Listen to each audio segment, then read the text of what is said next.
Bismillahirrahmanirrahim. Assalamualaikum warahmatullahi wabarakatuh. Alhamdulillahirabbil alamin. Allahumma shalli ala nabiyyina Muhammadin wa ala alihi wa ashabihi ajmain. Bismillahirrahmanirrahim. La yadurru ma'a ismihi syai'un fil ardi wa la fis samaa'i wa huwas samii'ul 'aliim. Bismillahirrahmanirrahim. La yadurru ma'a ismihi syai'un fil ardi wa la fis samaa'i wa huwas samii'ul 'aliim. Bismillahirrahmanirrahim. La yadurru ma'a ismihi syai'un fil ardi wa la fis samaa'i wa huwas samii'ul 'aliim. Hasbunallahu wa ni'mal wakeel, ni'mal mawla wa ni'man nasiir. La haula wa la quwwata illa billahil 'aliyyil 'azhim. Amma ba'd. Segenap DKM dan Bapak Ibu sekalian yang dirahmati Allah, alhamdulillah kita bersyukur kepada Allah. Subuh ini kita bisa hadir di majelis ilmu ini. Semoga hadir kita di majelis ini akan menjadi sebab turunnya rahmat Allah Subhanahu wa taala. Amin ya Allah ya Rabbal alamin. Salawat serta salam sama-sama kita sampaikan kepada panutan abadi kita Rasulullah Muhammad sallallahu alaihi wa alihi wasallam.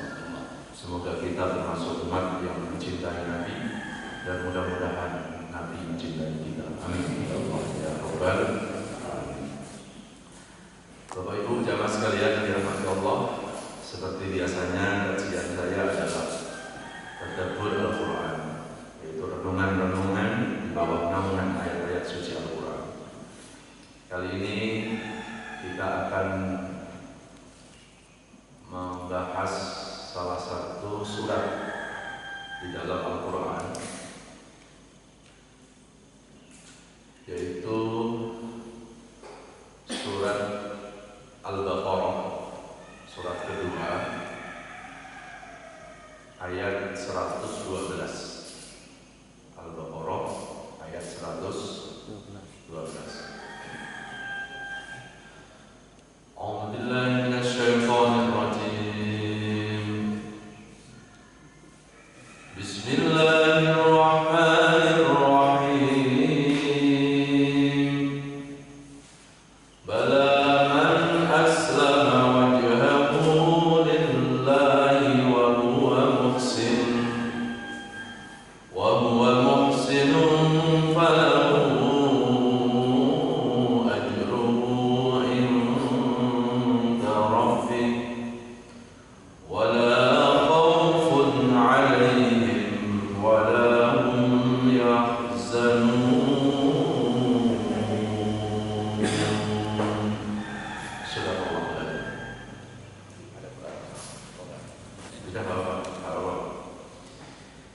Baik, surat Al-Baqarah ayat 112. Bala man aslama wajhahu lillah wa huwa muhsin. Tidaklah demikian, barang siapa yang hidupnya selalu tunduk, selalu berserah kepada Allah Subhanahu wa taala, wa huwa muhsin, dan kemudian diikuti dengan perbuatan-perbuatan yang muhsin, yang baik. Falahu ajruhu inda rabbih, maka baginya akan mendapatkan pahala yang besar. Wala khaufun 'alaihim wala hum yahzanun, dan orang-orang itu tidak akan pernah dihantui ketakutan dan tidak pernah larut dalam kesedihan. Shadaqallahu adzim. Maha benar Allah atas segala firman. Bapak Ibu jamaah sekalian yang dirahmati Allah,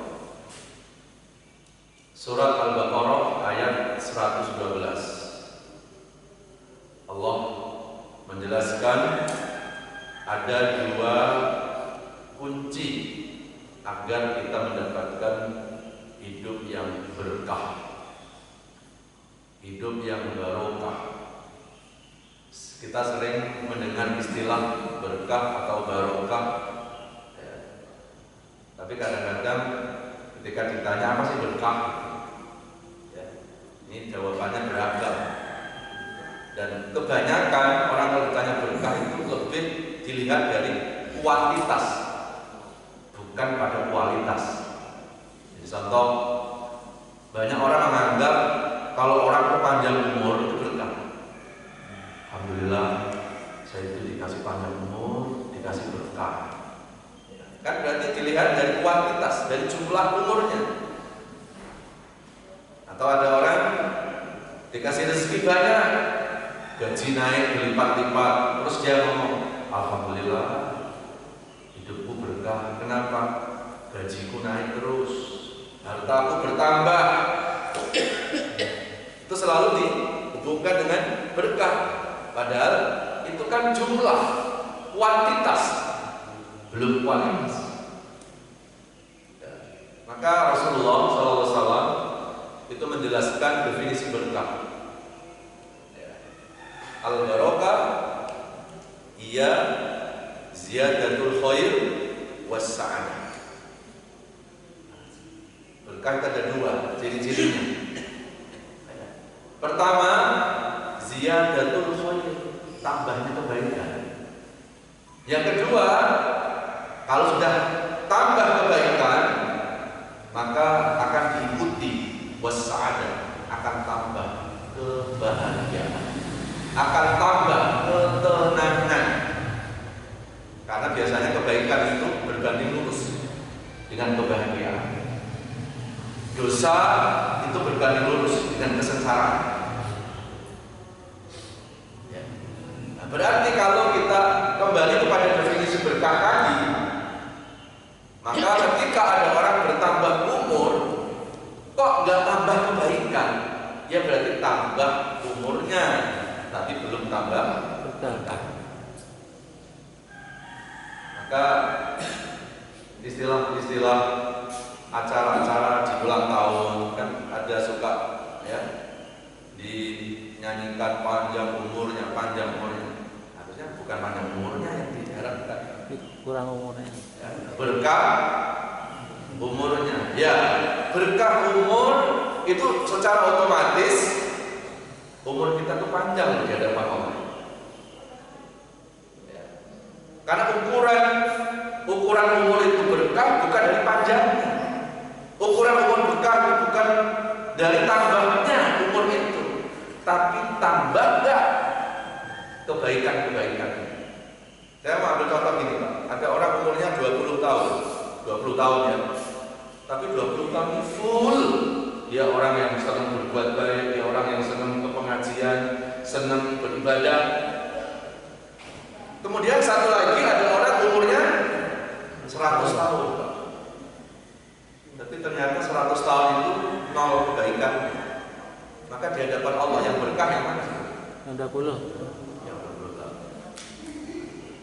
Kalau Bapak disuruh milih, Bapak 20 tahun meninggal dunia sama dikasih panjang umur 100 tahun, tapi kosong tidak ada kebaikannya. Milih pendek umur apa milih panjang umur tadi? 20 tahun. Karena udah dijawab.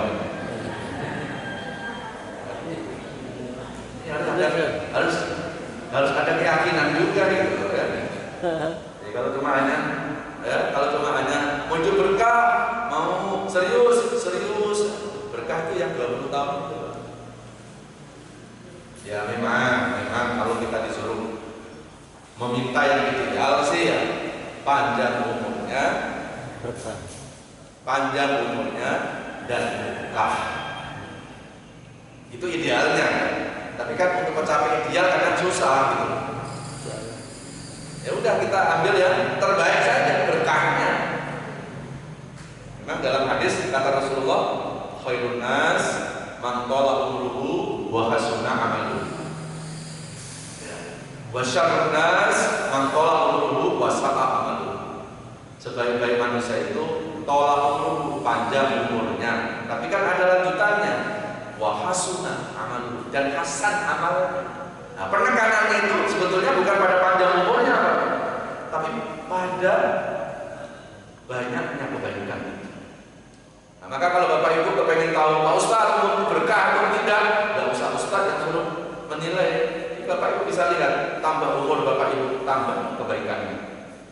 Kalau bertambah umur, bertambah kebaikan, itulah keberkahan. Tapi bertambah umur malah berkurang kebaikannya, ya, malah malas ke masjid, malas ngaji, ya, itu artinya kita bertambah umurnya tapi belum tambah berkah. Jadi panjangnya umur itu masih kuantitas, tapi Tapi kualitas umur itu ada dalam keberkahan. Ada dalam apa? Kebaikan kita. Coba kita buka ya. Surat Fussilat, surat 41. Kenapa kita disuruh mengisi umur ini dengan banyak kebaikan? Jawabannya surat Fussilat surat 41 ayat 46. A'udzubillahi minasyaitonir rajim. Bismillahirrahmanirrahim. Man 'amila shalihan falinafsihi wa man asaa fa'alayha wa ma rabbuka bidhallamin lil 'abid. Sadaqallahu. Barang siapa mengerjakan kebajikan, maka pahalanya untuk dirinya sendiri. Dan barang siapa berbuat jahat, maka dosanya menjadi tanggungan dirinya sendiri. Dan Tuhanmu sama sekali tidak menzalimi hamba-hambanya. Sadaqallahu. Surat Fussilat surat 41 ayat 46 ini ada korelasi dengan Al-Baqarah tadi di ayat 112. Jadi kenapa kalau orang mau mendapatkan hidup berkah disuruh berbuat kebaikan? Jawabannya di Fussilat itu. Surat 41 ayat 40. Nah, barang siapa yang senang berbuat kebaikan, kebaikannya itu akan kembali kepada diri sendiri. Nah, itulah berkah. Jadi feedback, kayak kita tuh melempar bola ke tembok, pasti akan baliknya kemana? Ke kita. Feedbacknya kepada kita. Jadi kebaikan itu nggak pernah tertukar. Ya. Jadi kalau hari ini contoh, Bapak Ibu datang ke pengajian, yang untung siapa sebetulnya? Bukan Allah. Yang untung ya kita, karena kebaikan ini akan kembali kepada kita. Hari ini diajak ngaji susahnya nggak karuan. Diajak ngaji itu jawabannya selalu Insya Allah dari tahun 2000 sampai 2020. Susah diajak kebaikan, susah diajak ibadah kepada Allah. Emang yang rugi siapa? Allah tidak. Allah nggak pernah rugi. Allah nggak pernah untung gara-gara kebaikan kita, dan Allah pun nggak pernah rugi gara-gara dosa-dosa kita. Kenapa? Karena Allah nggak butuh kita, kitalah yang butuh Allah. Jadi hari ini Bapak Ibu rajin sholat, rajin ibadah, nggak usah kegeeran sama Allah. Ya Allah, nih lihat nih, aku sudah rajin sholat, aku sudah rajin ibadah, kata Allah. Nah, memang kebutuhan, itu kan kebutuhanmu kata Allah. Mau dosa, mau berbuat salah, mau berbuat kebaikan, itu akan kembali kepadamu kata Allah. Aku ini kata Allah, aku hanya cuma ngasih jalan. Mau bahagia nggak kamu? Mau, nih jalanku. Mau sengsara kamu? Mau masuk neraka? Ya, nih jalan setan. Dan terserah aku ikut yang mana. Itu kata Allah. Wahadainahun najdain falaqtahamal aqabah wa ma adraka mal aqabah faqurubah sampai seterusnya. Itu di surat Al-Balad surat 90 10 sampai 18 ayatnya. Wahadainahun najdain, aku tunjukkan kepada manusia dua jalan. Ada jalan menuju surga, ada jalan menuju neraka, ada jalan menuju Allah, ada jalan menuju setan. Allah buat semuanya itu, dan setelah itu Allah kembalikan kepada kita. Nah, ketika kita sudah berbuat baik, ya nggak mungkin ke Allah dong. Manfaatnya itu pasti manfaatnya adalah untuk diri kita. Ada yang bertanya, Pak Ustaz, ya kalau kebaikan ibadah itu memang bukan kebutuhan Allah, ngapain Allah nyuruh manusia untuk ibadah? Kan seolah-olah kalau orang nyuruh itu karena perlu gitu kan? Ya. Jadi seolah-olah Allah butuh kita. Padahal Pak, Bapak Ibu sekalian, kenapa Allah itu nyuruh ibadah? Kenapa Allah nyuruh berbuat kebaikan? Padahal kebaikan itu bukan kebutuhannya Allah. Ternyata jawabannya adalah karena Allah sayang kepada kita. Karena Allah kepengen menyelamatkan kita. Karena Allah kepengen membahagiakan kita. Ya, kalau orang mau dibahagiakan nggak mau, ya salahnya siapa? Nggak mungkin salahnya Allah, manusia yang salah. Makanya ketika orang itu memahami konsep ibadah, konsep berbuat baik seperti itu, Pak, nggak ada orang berbuat baik dipaksa. Untuk kebahagiaan dirinya. Kalaupun mungkin sholat subuh terasa berat, ya nggak terasa berat. Loh, ini kan untuk kebahagiaan saya. Tapi kan badanku lagi begini, aku nggak susah menuju ke masjid, tertatih-tatih datang ke masjid. Ya itu susahnya. Tapi kan sebetulnya kita mau menuju keselamatan Allah. Kita menuju kepada kebahagiaan yang Allah berikan kepada kita. Coba kita rubah mindset, Pak. Ibadah jangan jadi kewajiban, tapi ibadah jadi kebutuhan. Beda pasti. Ya. Kalau ibadah itu hanya jadi kewajiban, biasanya yang ada beban. Wajib. Allahu Akbar, Allahu Akbar. Ya Allah. Baru tadi sholat udah azan lagi, ya Allah. Kenapa? Karena ibadahnya ditempatkan pada ranah kewajiban. Coba kalau dijadikan kebutuhan, ya Allah. Kayak Bapak Ibu ditelepon dapat proyek, butuh nggak kita sama proyek? Ditelepon dapat proyek, beban apa tidak? Ya tidak.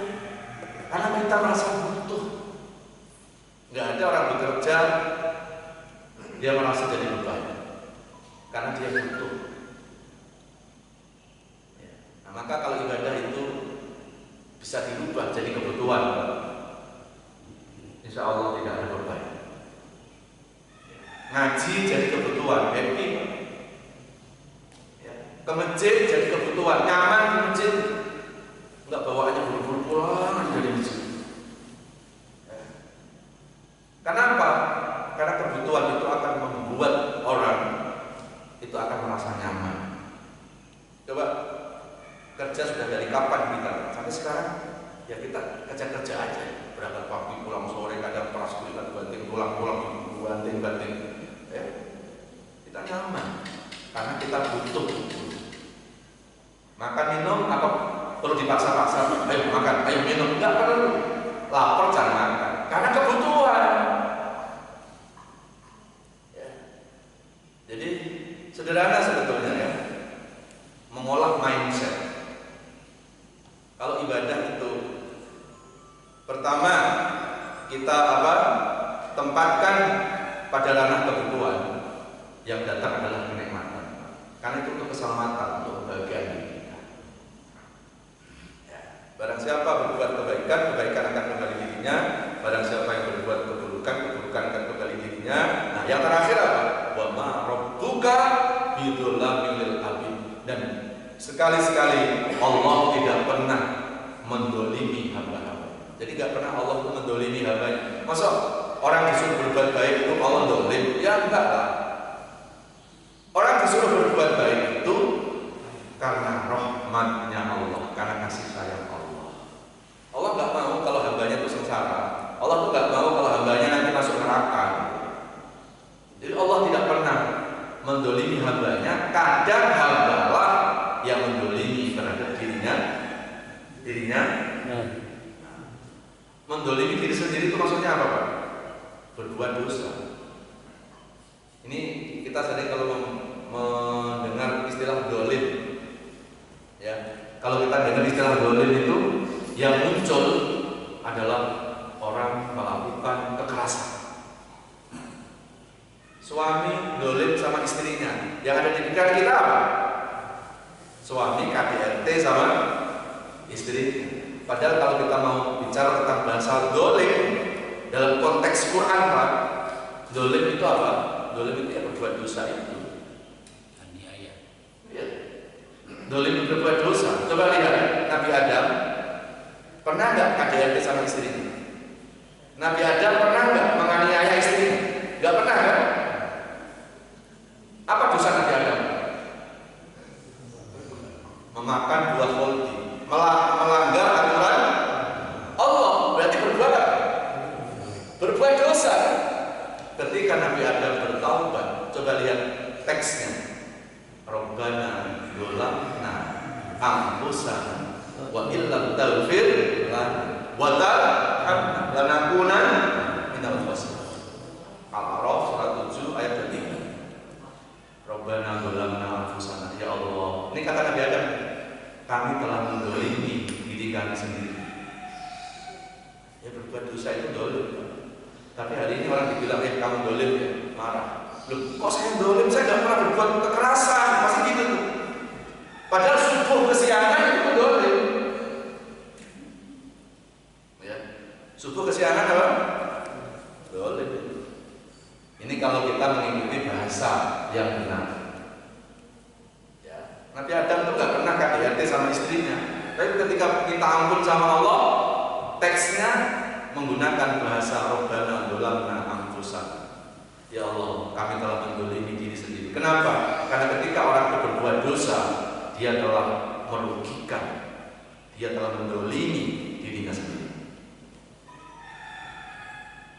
Nah, kalau dalam kaidah usul fikih, apa dolim itu? Wad'u syai' ala syai' fi ghairi mahalli. Menempatkan sesuatu tidak pada tempatnya. Ya, berbuat dosa itu kan tidak sesuatu yang benar, sesuatu yang salah. Ya, itulah makna apa? Makna kedoliman.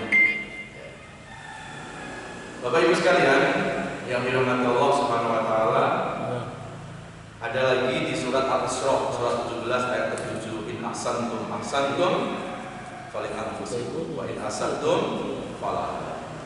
Ada lagi hal jazaa'ul ihsan ilal ihsan. Tidak akan Allah itu membalas kebaikan kecuali juga akan dibalas dengan kebaikan. An-Nisa surat keempat ayat 40, innallaha la yadhlimu mithqala dzarrah wa in taku hasanatan yudhifha. Allah tidak akan pernah mendolimi kebaikan-kebaikan hamba-Nya. Walaupun sekecil apapun kebaikan itu, pasti Allah akan berikan pahalanya. Jadi nggak boleh kita menyepelekan kebaikan walaupun sedikit. Ya. Kadang yang sedikit itu malah kadang dinilai oleh Allah.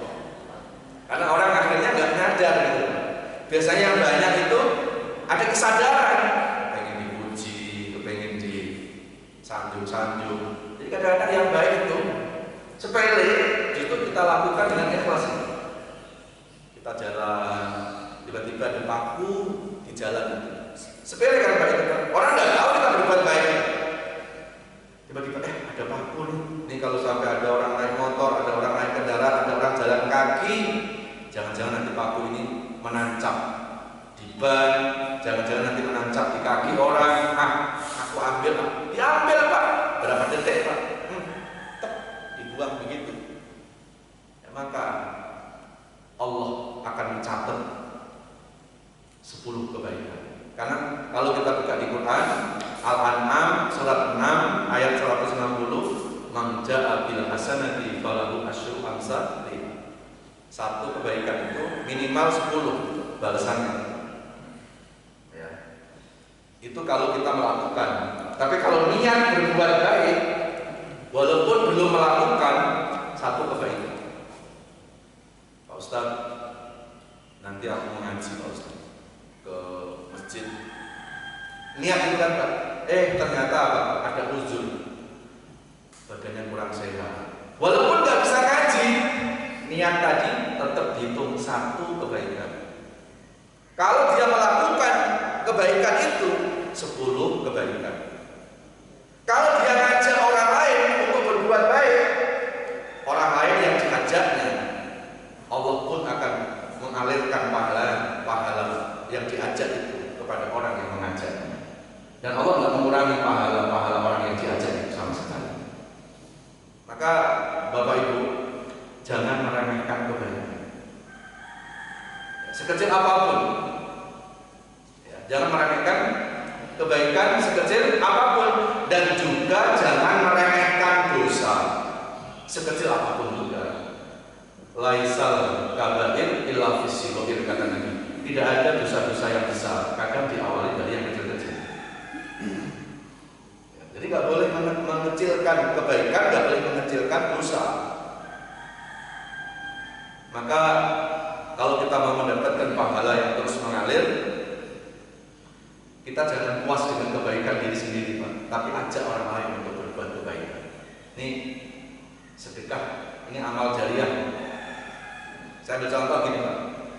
Ini yang buat flyer, yang buat undangan pengajian siapa ini? Ya, katakanlah si A diundang, di-share di grup, tiba-tiba orang lihat ya undangan itu, terus akhirnya oh ada pengajian ya, saya mau datang. Datanglah 50 orang. 50 orang ini kebaikannya akan Allah alirkan kepada orang yang mengajak kebaikan pertama itu. Man dalla ala khairin falahu ajrul fa'ilin. Kalau kita itu memfasilitasi, mengajak kebaikan, kita akan mendapatkan kebaikan dari orang-orang yang kita ajak. Makanya jangan kita puas dengan kebaikan diri sendiri, tapi jadilah jalan kebaikan buat orang lain. Jangan puas dengan mencari selamat sendiri, tapi jadilah jalan keselamatan buat orang lain. Jangan kita mencari surga sendiri, tapi kita harus menjadi jalan ke surga buat orang lain. Ya. Karena ketika kita itu memikirkan orang lain, memikirkan keselamatan orang lain, maka itu adalah kunci keberkahan hidup. Tapi kalau orang itu cuek, biarin aja lah, kan yang dosa dia, yang penting kan saya yang dosa. Ini tanda-tanda orang jauh dari keberkahan. Orang kalau berkah itu sedih lihat orang itu berbuat dosa. Ya. Orang kalau hidupnya berkah itu selalu senang dia itu mengajak kebaikan-kebaikan. Ya. Bapak Ibu pernah dengar kisah umat Nabi Musa? Ya. Ini tertulis dalam kitab-kitab ulama-ulama salaf. Pernah Allah itu bercakap dengan Nabi Musa, karena ujian Nabi Musa itu bisa berdialog dengan Allah. Wa kallallahu Musa taklima. Jadi ujian Nabi Musa itu bisa berdialog sama Allah, bisa bercakap dengan Allah. Suatu saat Allah ngasih tahu sama Nabi Musa, Musa, apa ya Allah? Tolong kamu datang ke gunung itu. Ada yang mengatakan itu gunung Tulisin, ya. Ada yang mengatakan itu Jabal Khajras. Datang ke gunung itu. Ada apa ya Allah? Di atas gunung itu ada umatmu yang ibadah 70 tahun. Di atas gunung itu temuin dia. Nanti kalau sudah ketemu, sampaikan bahwa umatmu itu min ahli nar, termasuk ahli neraka. Ya, karena Allah yang nyuruh Nabi Musa berani protes kan. Katanya ahli ibadah 70 tahun lagi ibadah di atas gunung. Loh kok min ahli nar? Nabi Musa nggak mau protes. Udah, Nabi Musa akhirnya ke atas gunung, cari itu, ketemu Pak, ada orang di atas gunung itu lagi ibadah kepada Allah.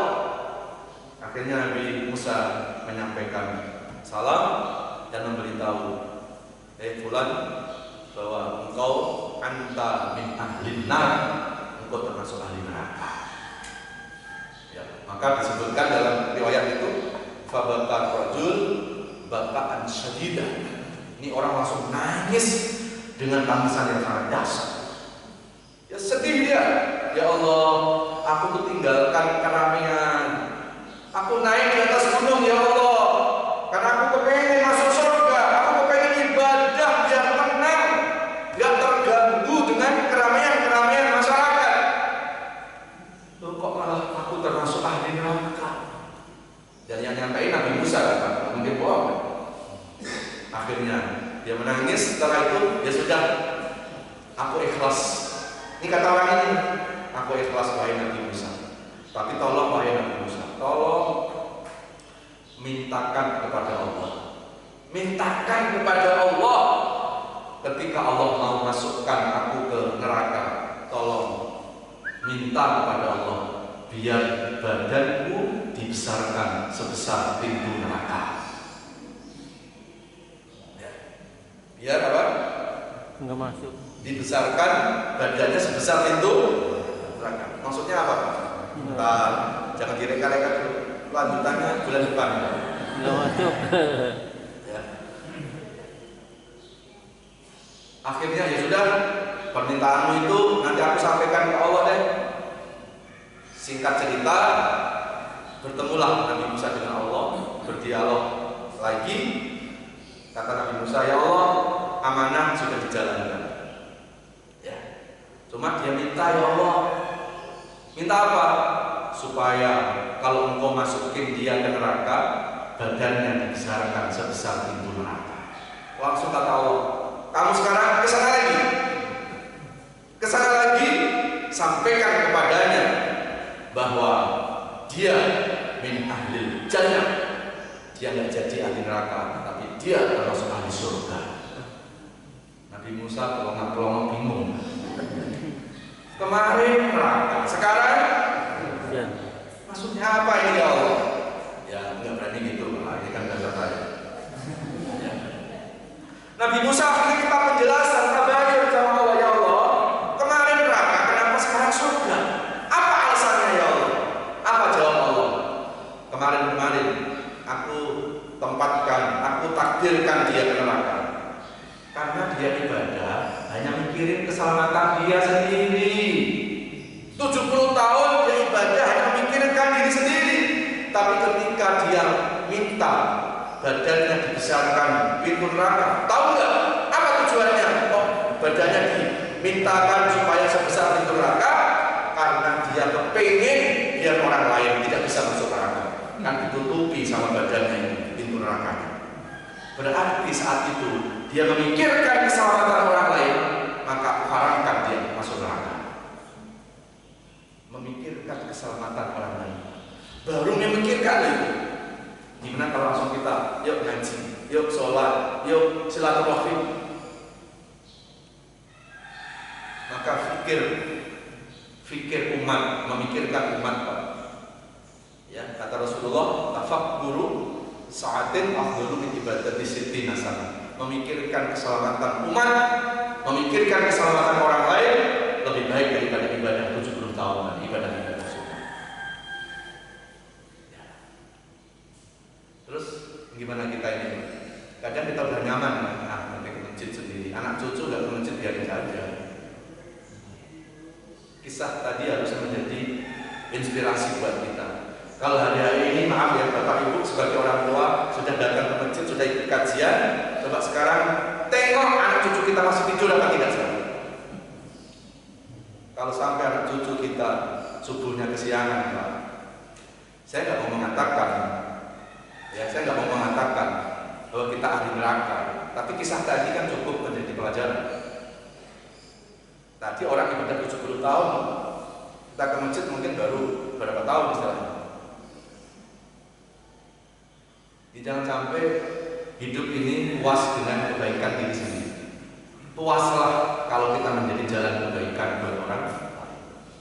Itulah yang disebut dengan khairun nas anfa'uhum linnas. Sebaik-baik manusia itu adalah manusia yang memberi manfaat kepada orang. Jadi kalau mau mengukur berkah Pak, maka bisa dilihat sejauh mana hidup ini memberi manfaat untuk orang-orang di sekitar kita. Tanda-tandanya seperti apa? Tanda-tandanya biasanya nih, kehadiran kita itu menyejukkan lingkungan, menyejukkan suasana, tidak membuat gaduh. Itu berarti kita memberi manfaat buat masyarakat, buat orang lain.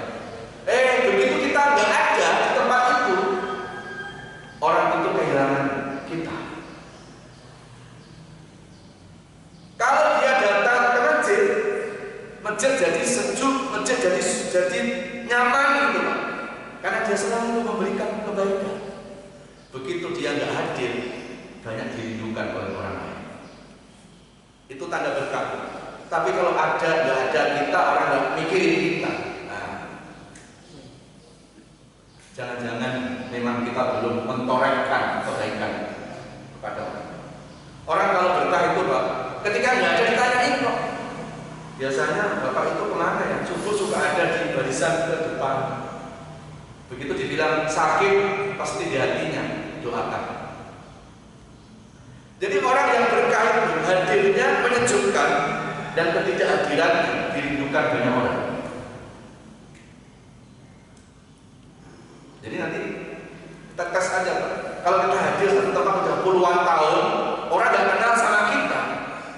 Terus kita minta, ya Allah berikan berkah. Berkah dari mana? Orang tahu kita ketika ada bendera kuning di rumah kita. Kalau nggak ada bendera kuning nggak ada yang tahu. Terus berkah kita di mana? Ya. Jadi berkah itu sebetulnya sejauh mana, ya sejauh mana orang itu merasa nyaman dengan kehadiran kita dan ketika adanya kita dirindukan oleh banyak orang.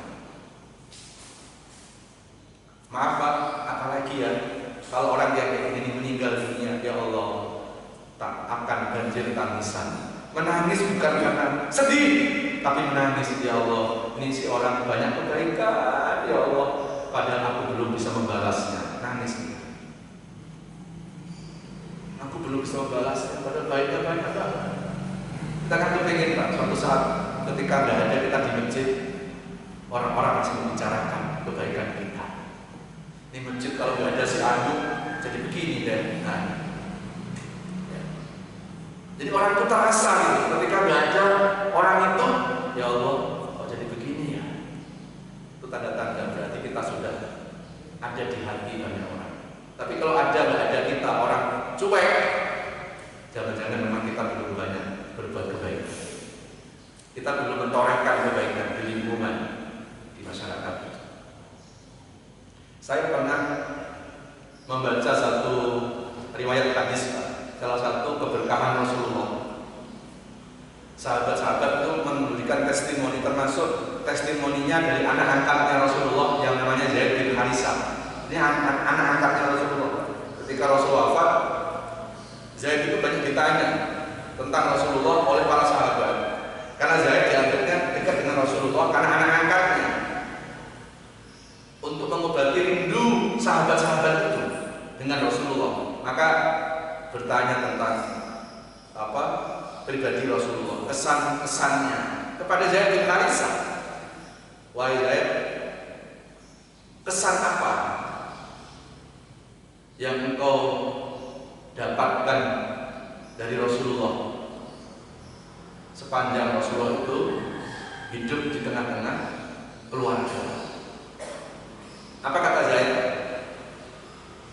Aku tidak pernah memandang wajah Rasulullah kecuali wajah Rasulullah itu mampu menghilangkan masalah. Coba. Ketika aku lagi sumpah, aku lagi banyak masalah, aku melihat wajah Rasulullah langsung hilang masalah. Ya Allah Pak, wajah Rasulullah sudah memberikan solusi, menyelesaikan masalah. Jadi orang di rumah banyak masalah, lihat wajah Rasulullah langsung hilang masalah. Kalau kita gimana? Kalau kita gimana? Ada orang di rumah nggak ada masalah, lihat tampang kita malah datang. Ya datang lagi. Inilah berkahnya Rasulullah. Ya Allah, cuma wajah saja. Makanya sampai ada seorang ulama membuat syair yang indah tentang Rasulullah. Anta syamsun, anta badrun, anta nurun fawqa nuri, anta iksiru wa qali, anta misbahus suduri. Itu sebuah perumpamaan. Anta syamsun, anta badrun. Engkau wahai Rasulullah seperti matahari yang dirindukan kehadiran matahari setiap paginya. Dan anta badrun, engkau seperti bulan purnama yang menerangi cakrawala. Anta misbahus sudur, engkau adalah cahaya hati semua manusia. Ya. Inilah berkahnya Rasulullah SAW. Dan ternyata kunci berkah apa Pak? Kunci berkah adalah ziyadatul khair. Jangan bosan untuk selalu berbuat kebaikan, jangan puas dengan kebaikan diri sendiri, tetapi kita harus bisa menjadi jalan kebaikan buat orang lain. Jadi kalau ada dapat share konten-konten yang baik Pak, share. Ya, itu kan kita menyebarkan kebaikan pada orang lain. Jangan berita-berita yang fitnah, jangan berita-berita bohong, kita selalu sebar terus, padahal belum tentu kebenarannya. Kalau itu nggak benar, jadi fitnah, 1000 orang menerima kiriman kita, 1000 orang jadi berdosa, dosa 1000 orang berbalik ke kita, karena kita yang mengirimkan berita itu.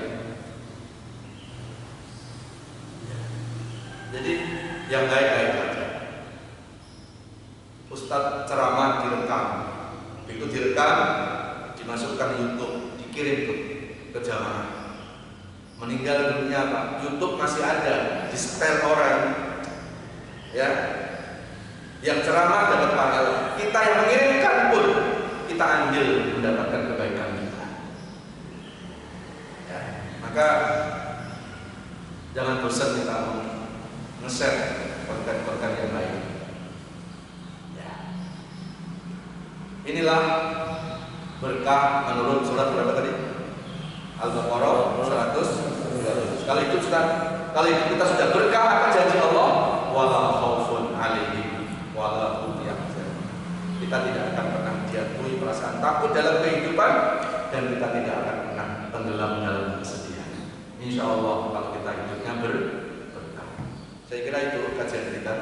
Sebelum selesai saya kasih kesempatan, ada yang mau bertanya? 1, 2, 3 langsung aja Pak ya. 3 orang.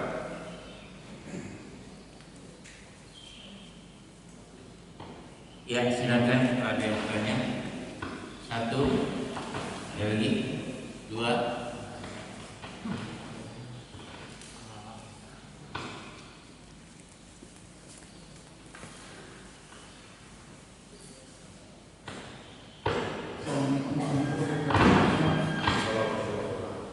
Saya ingin bertanya mengenai doa Nabi, la ilaha anta subhanaka kuntu minaz zalimin. Kenapa dia merasa dia itu zalim? Itu saja Pak Ustaz. Assalamualaikum warahmatullahi wabarakatuh. Coba diulang lagi. Ada doa Nabi yang bunyinya la ilaha anta subhanaka kuntu minaz zalimin. Kenapa dia merasa zalim Pak Ustaz? Ya. Komandan atau gimana? Baik. Ya. Yang berikutnya. Lagi.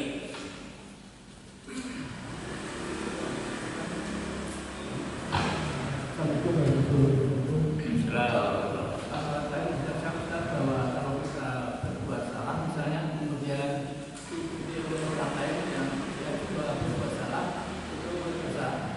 Kita berbuat salah dosa, orang lain yang mencontoh juga dosa. Dosa yang diakibatkan oleh dosa orang lain tadi juga mengalir pada orang yang dicontoh.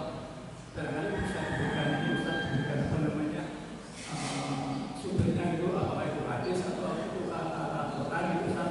Terima kasih. Assalamualaikum warahmatullahi wabarakatuh. Ada lagi? Cukup? Ya, Yang dari kedua aja ya.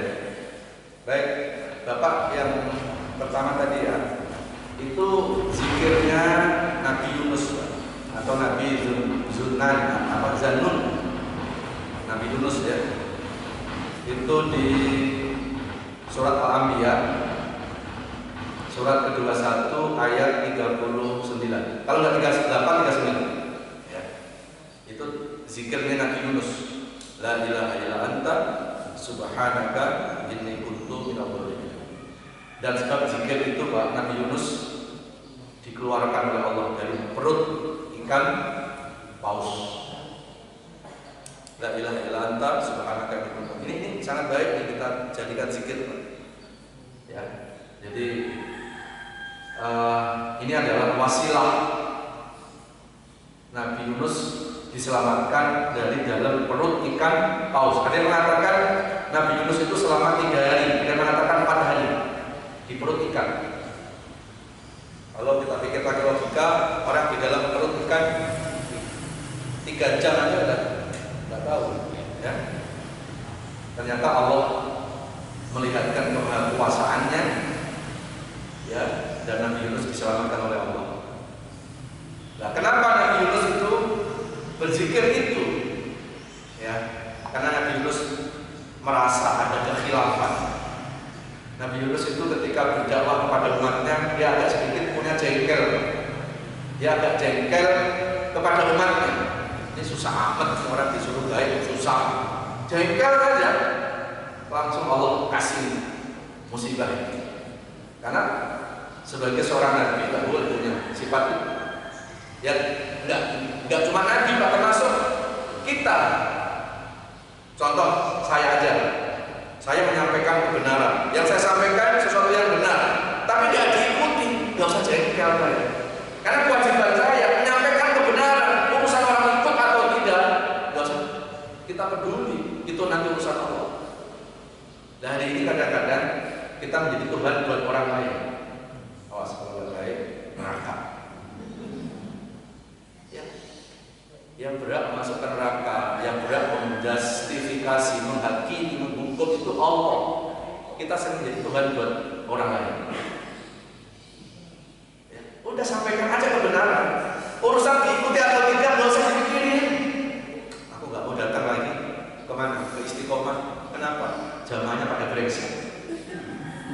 Udahlah, berhenti jadi ustaz saja kalau begitu. Nggak perlu, sampaikan kebenaran saja. Sampaikan. Urusan nanti orang ikut atau tidak, nanti itu urusan hidayah Allah. Kalau hari ini saya ceramah, terus ada jamaah yang tersentuh, jadi orang baik, Pak. Yang hebat bukan saya, yang hebat karena Allah sudah menurunkan hidayah. Tidak ada hubungan dengan saya sebetulnya.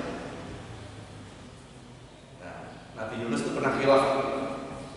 Maka kekhilafannya itu zikirnya kan la ilaha illa anta subhanaka inni kuntu minadz dzalimin. Sama dengan Nabi Adam kan, Nabi Adam berbuat dosa, Rabbana dzalamna, kami telah menzalimi diri sendiri. Nabi Yunus juga sama, tidak ada Tuhan kecuali Engkau. Kami termasuk orang yang zalim, ya Allah. Sebuah penyesalan. Ya, ada yang mengatakan penyesalan Nabi Yunus itu sampai berpuluh-puluh tahun, pada dosa cuma satu. Hari ini dosa kita banyak, belum pernah kita menyesal. Kadang kita berbuat dosa sambil tertawa-tertawa. Nah, alhamdulillah nih. Terus yang kedua, man dalla ala khairin falahu ajru fa'ilihi, wa man dalla ala su'in falahu barang siapa yang berbuat kebaikan dan mengajak kebaikan, kebaikan itu akan Allah alirkan kepada dirinya. Dan barang siapa yang menciptakan, memfasilitasi keburukan, dan keburukan itu diikuti oleh orang lain, maka orang itu mendapatkan keburukan orang itu. Itu hadis. Itu hadis. Baik, mudah-mudahan kajian hari ini ada manfaatnya, insyaallah. Mari kita tutup dengan doa. A'udzubillahi minasyaitonirrajim. Bismillahirrahmanirrahim. Alhamdulillahirabbil alamin. Allahumma shalli ala nabiyyina Muhammadin wa ala alihi wa sahbihi ajmain. Allahumma ij'alna min ahlil Qur'an. Jadikan kami semua termasuk ahlul Quran, orang-orang yang pecinta Al-Quran, mampu membacanya, mampu mengkajinya, mampu menghafalkannya, dan juga mampu mengamalkannya. Jadikan Al-Quran yang kami kaji pada subuh ini akan menguatkan iman dan takwa kami. Jadikan Al-Quran menjadi penyejuk di hati sanubari kami. Jadikan Al-Quran menjadi obat buat seluruh penyakit-penyakit kami, baik penyakit fisik maupun penyakit hati yang susah diobati. Jadikan Al-Quran menjadi syafaat di alam akhirat nanti, dan jadikan Al-Quran menjadi cahaya dalam kegelapan alam kubur kami. Wassalamualaikum warahmatullahi wabarakatuh. Alamin. Subhanallah wa bihamdihi, asyhadu an la ilaha illa anta, astaghfiruka wa atubu ilaik. Assalamualaikum warahmatullahi wabarakatuh. Alhamdulillah, saya Tuhan kathir kepada Ustaz kita yang telah menyampaikan pagi hari ini. Mudah-mudahan apa yang telah disampaikan tentunya akan bermanfaat untuk kita semua. Sebelum kita tutup, kita dengar pengumuman dari Bapak Muhammad.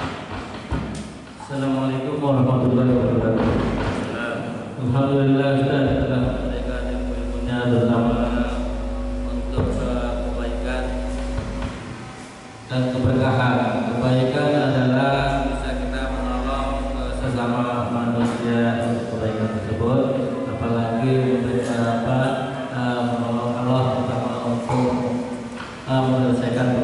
masjid. Yang perlu saya sampaikan bahwa masjid ini alhamdulillah sudah tertutup semuanya pintu dan jendela, tapi masih ada yang kanan kiri yang belum terpasang jendela dan pintu. Jendela 4 unit yang diperlukan, pintu 2 unit yang jumlahnya 10 juta. Jumlahnya 10 juta. Jadi jendela yang antara jendela dan kusen, 1 unitnya adalah 1.500.000, itu perlu kali 4, dan pintu 2,5 juta kali 2. Saya mohon kepada jamaah untuk mengikhlaskan bersama rezekinya, terutama untuk pembangunan masjid tersebut. Kami mohon bantuannya. Itulah yang tadi disampaikan Ustaz. Mudah-mudahan kita berkah dan kebaikan tersebut. Itu aja yang kita bisa sampaikan. Mohon maaf. Wassalamualaikum warahmatullahi wabarakatuh. Supaya semuanya Dan besok pagi insyaallah Tuan Ustaz Amar Hasan, mudah-mudahan kita semua diberikan kesehatan dan kesempatan untuk dapat mengikuti acara kali besok pagi.